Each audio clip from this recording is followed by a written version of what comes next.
Look at those eyes. Hello everybody, my name is Anthony Gilardi of the Anthony Gilardi Acting Studio in Hollywood. Today we're going to be talking about death scenes in movies. The good, the bad, and the ugly.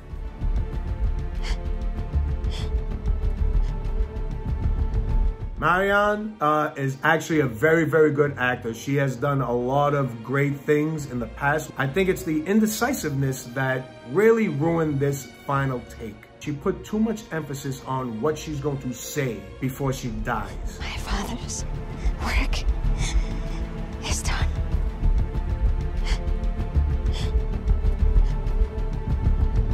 It seems like she was caught between, I'm gonna die this way, I'm gonna die this way, I'm gonna die with my eyes open. She didn't make a choice. That is a trap that a lot of actors fall into. Now, I don't know how many takes this took to get this shot, but usually they use the best take. And in my opinion, if this is the best take that they used, something went wrong on set. Something seriously went wrong on set. And now I'm gonna kill you.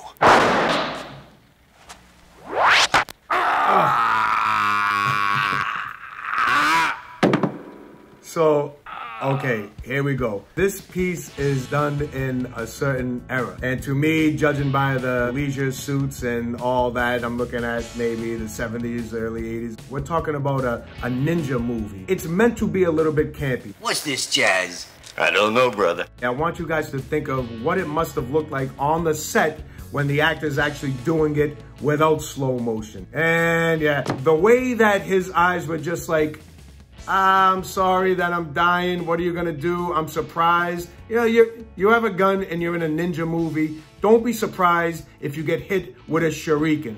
That's all I'm gonna say about that. The luxury that the actor actually has right here is nobody knows what it really looks like to die after getting hit with a shuriken in the chest. So no one's gonna look at it and say, no, I got hit with a shuriken in the chest before. That's not the way you die. So in my opinion, the actor should have used that and just made it real. Oh, really? Any kind of kung fu movie, I always try to cut a little bit of slack, but this one,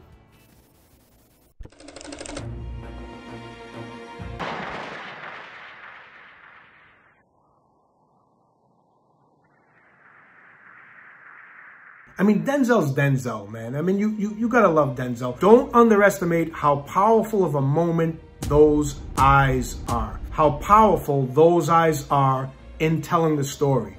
No words, no nothing. In this story, we don't know if he's a human being, a supreme being, an angel, a devil. He gets shot. Is he gonna die? Is he gonna be resurrected right here before our eyes? Is he gonna just jump up and say, I don't die?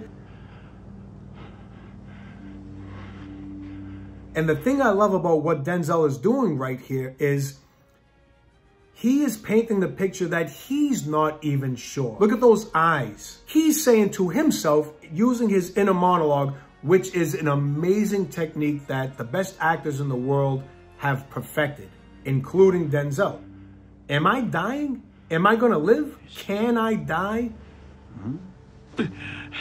With the confusion in his eyes, we're on the edge of our seats waiting to see what's going to happen next. Whether he dies or whether he lives, we are going to marvel in the moment either way.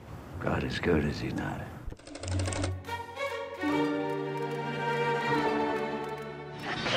Now we have something that has gone viral. It looks like the 70s, slow motion, music, and here we go. Just picture what the scene looks like on the set as they're shooting it. Later on, we're gonna see clips of slow motion shots that work. This does not work.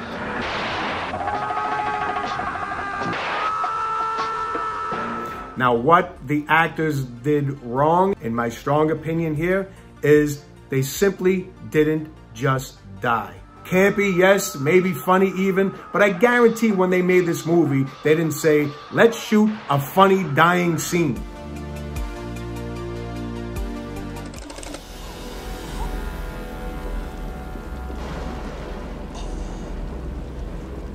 So now we're talking about a very, very good actor, Sean Bean, known for dying in multiple roles in multiple films. We have his last breath, and we get it. I think the actor just tried to do a little bit too much.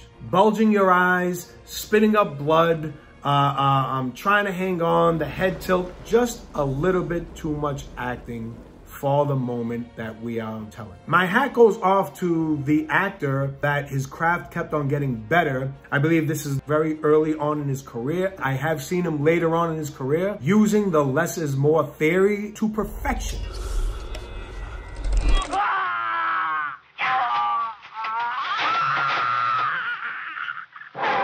We got Jackie Chan. When you have a genre like this, you need to think of it more like a dance, almost more like a musical than a film. And I know that's weird because they're not singing or anything like that, but it's really more about choreography. So if you look at a genre like this as more of a musical, then this scene is actually very, very good because it is choreographed in a beautiful way, using physicality in a beautiful way, just like a dancer does.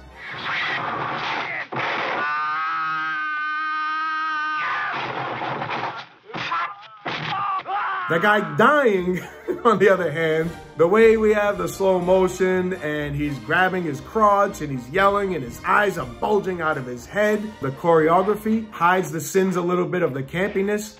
And believe it or not, I give this one a pass. There's good in him. I know there's still.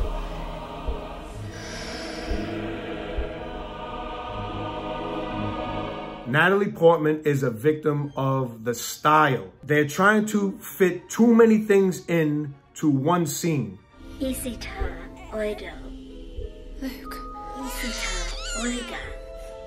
It's a go.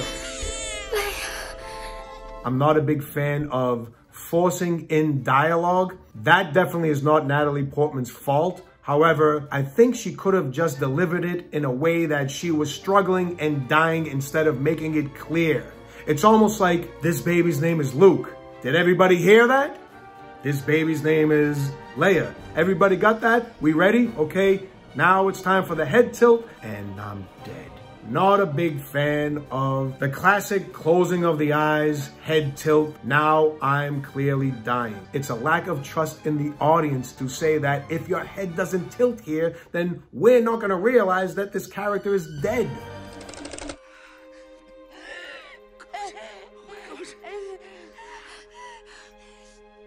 Now stop this right here. We're talking about the death of a character that has just been involved in pageantry. It's literally the opposite of what I was saying earlier when I was saying less is more with deaths. And in this case, Nicole Kidman does a really good job. I'm sorry, Christian.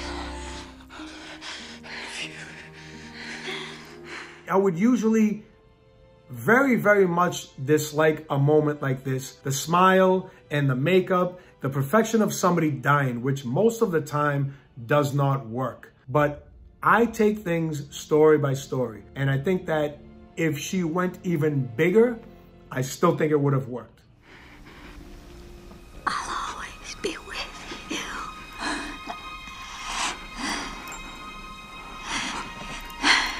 99 out of 100 times, I would say smiling as you're dying will not work. With this character in this moment, I don't even want to say she gets a pass for smiling during her death.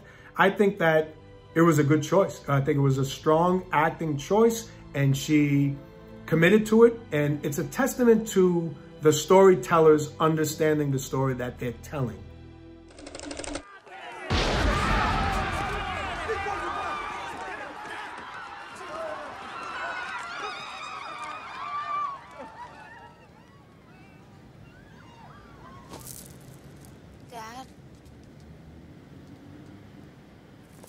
I'm gonna make this very, very short.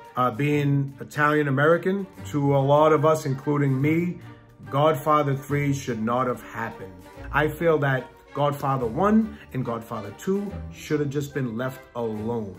The death scenes in Godfather 1 and Godfather 2 were as real, simple, and as close to perfection as can be. That is weak and campy in a story that should not be weak and campy. So to me, I go directly into denial, and Godfather 3 simply didn't happen. This never happened. It doesn't exist.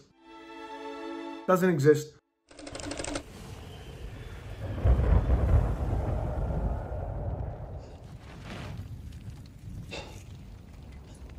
We won. Mr. Stark.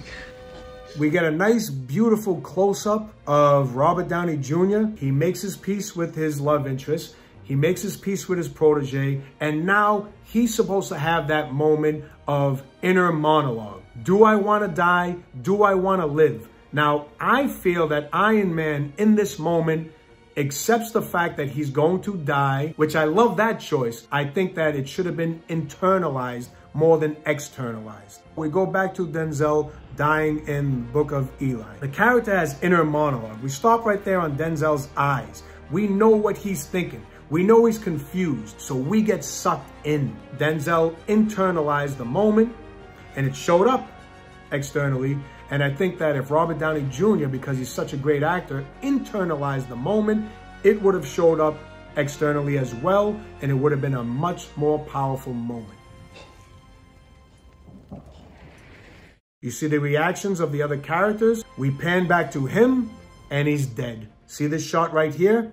Falls into the category of the head tilt, the eyes, the closing of the eyes, the not closing of the eyes. I think that the moment that he has with his love interest and the moment that he has with his protege was strong enough. Should have been left right there. We're gonna be okay. Peter. Don't tell Harry. Another very, very good actor. Elite actor. Godspeed, Spider-Man.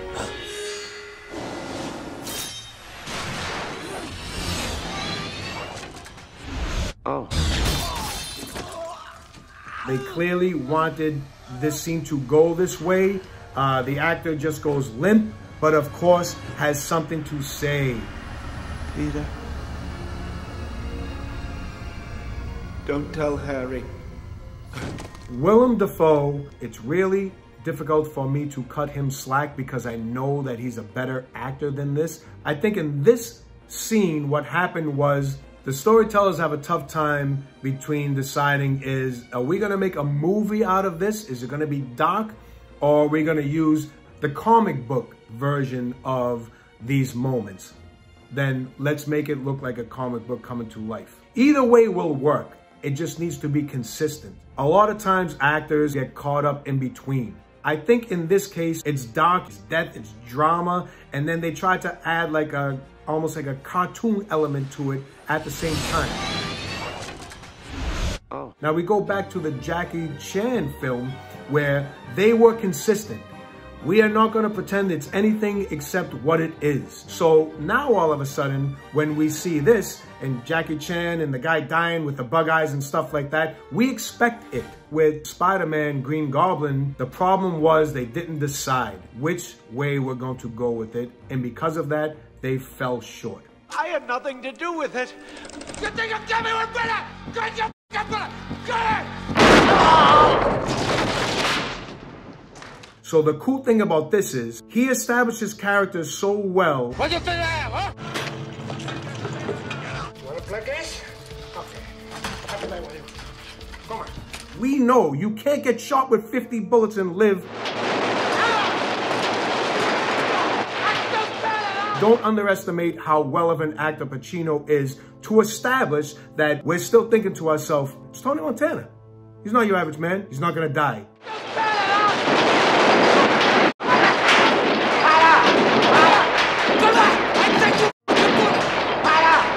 And then when he dies, it's still a shock even though he's getting hit with bullets. He's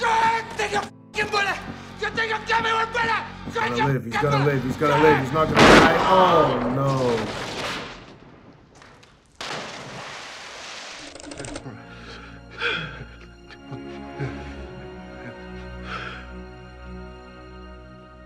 They're Now, Nicolas Cage has a kind of style. So Nicolas Cage in this moment is doing his Nicolas Cage thing. This is a very, very cool story up until this point when I see Nicolas Cage dying instead of the character dying. Oh, Lord. I think that is the problem with this one. If I look at the scene and I see the Nicolas Cage from Moonstruck, if I see the Nicolas Cage from Peggy Sue Got Married, it's gonna bring me out of it. I should see this character in this moment dying, nothing else.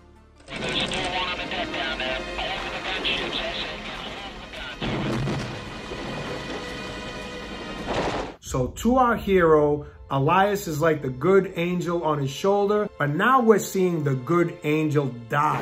You got a lion! What? Willem Dafoe, now we saw him earlier with the Green Goblin, and I feel that the genre kind of got caught between an action film and a comic book film. In this case, it's very, very clear. This is an out-and-out drama. This is probably as serious of a drama as a film has ever been.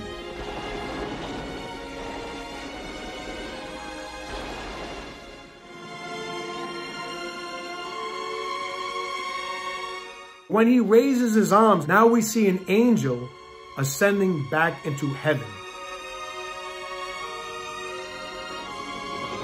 And now the slow motion works. Again, 99 out of 100 times I would say something like, it's too dramatic, it's too much. Does he need his arms raised like this? Well, because it caters towards the story, he's supposed to be like an angel dying.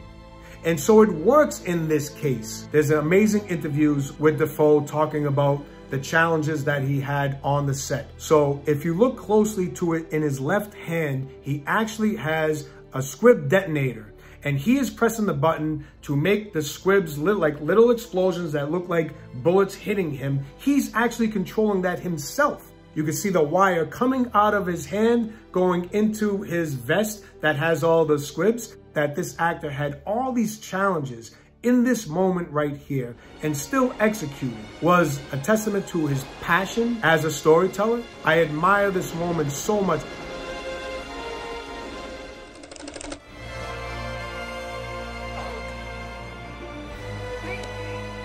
Ah, here we go. Samuel L. Jackson, who I'm a huge fan of, probably the best character actor that ever walked the face of the earth.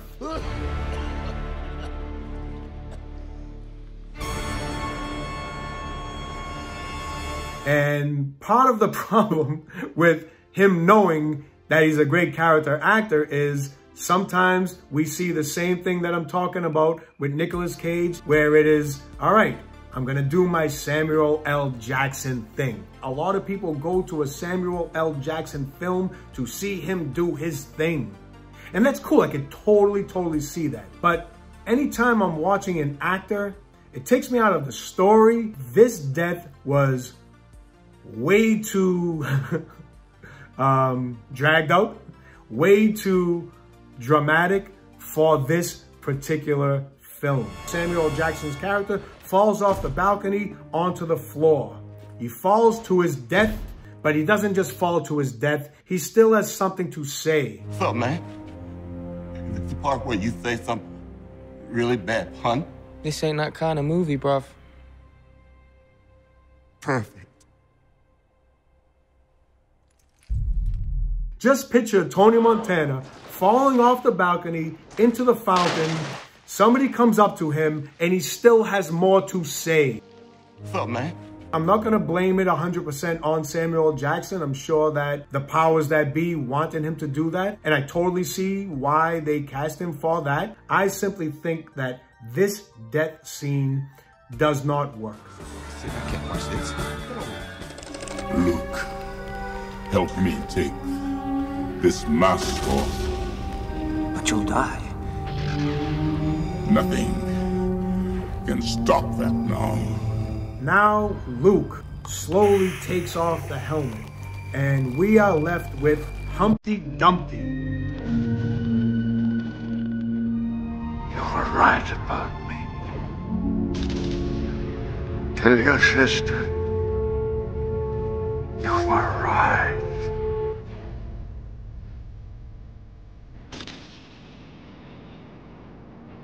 I think the scene doesn't work because it completely takes us out of the moment when you see Humpty Dumpty like this with a giant gash in his head.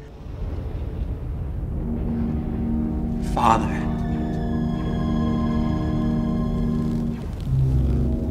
I won't leave you. This is not on the actor. The actor did a real good job of looking right in the eyes of his son in a very, very apologetic way. He's apologizing for the fact that Luke had to grow up without a father. So I give the actors big, big props for doing his best. But I think his hands were tied, and I think that no matter what, the moment wasn't going to work no matter what. You underestimate the power of the dark side. The character of Caesar that Joaquin Phoenix is playing, he thinks in his mind that he is going, very much like Denzel Washington earlier, you could see the inner monologue in Joaquin Phoenix's eyes. You see him, it's almost like he's saying, no, it's not supposed to be this way. I'm Caesar, I'm an emperor. Emperors don't die. I set it up so I don't die. I don't understand what's going on. Death. Up until this moment, we have seen Joaquin Phoenix's point. This is the most fight in death that we've ever seen this character have in life. And we're less likely to say, good, that character is dead, and I'm glad that he's dead. We're more misunderstood. Now, I'm telling you right now, if audience members are thinking that in their head, even if they're doing it subliminally, we have told an amazing story. And that's what great actors do. This is probably as good of a death